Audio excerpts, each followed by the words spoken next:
During the time that Fortnite's been around, we've seen guns flunk with regards to their performance, whilst others have begun to flourish. So today I thought that I would begin a new series whereby we will compare two similar guns. Today we will be comparing the AR against the burst. Ladies and gentlemen, welcome to Which One's Better.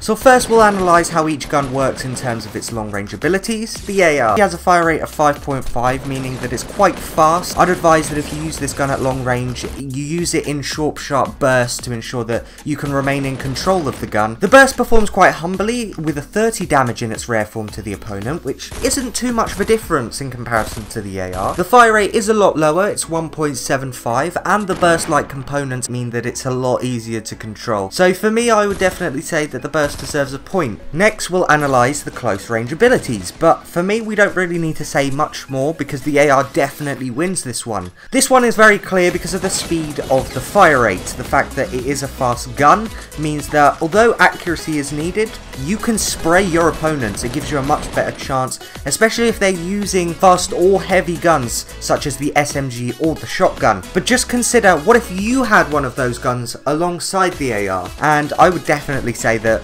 regardless of the rarity, the AR is just an all-round gun, so it definitely works very well close range. Now this isn't to say that the burst doesn't work well close range, but it is where the 3-round burst definitely works against you. I'd recommend that if you do use this gun at close range, you aim more for the head. Because this gun has more accuracy, you have more of a chance if you aim for the head. So for me, the point has to go to the AR. Well, what about structure damage? Well, I think that the AR actually works really well in this case, because if you're wanting to make your opponent panic when they're building, the best thing to do is just absolutely spam them with bullets. I think that if you're working in squads, this definitely will work in your favour. Several of you working hard with the AR. The burst, however, it does take more time, and it can be more slow at doing this. I think that in this instance, it's clear cut that the point goes to the AR for the structure damage. I think ultimately this is where the burst starts to crack, and we start to see why the AR is better. But there are very few things that sort of limit this. I mean, for example, in terms of the gun's accessibility, both guns can be found quite easily.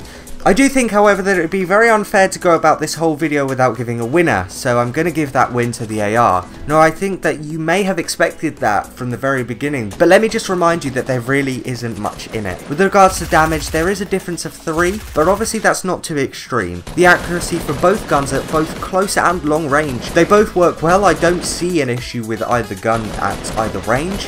But for me, the burst is just a little bit too slow with regards to its performance. If you're wanting to go about your game aggressively, which is what a lot of people nowadays do, you definitely want to go for the AR. It does perform quicker, and it works well in conjunction with other guns. But I hope that you guys found this video useful, and if you did, make sure you leave a like rating.